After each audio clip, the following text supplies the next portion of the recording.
Hello, hello mga labs. Hello, hello.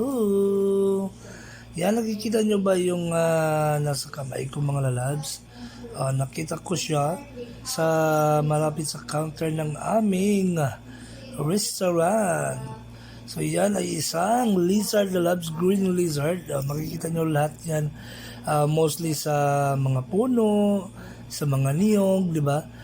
Yan na labs. Ang ganda niya na labs. At saka yung kulay niya pag nainitan, tingnan nyo.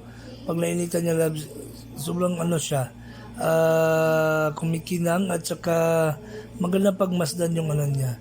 And very friendly naman siya po. Hindi po ito harmful mga lalab, no? Harmless po siya, harmless.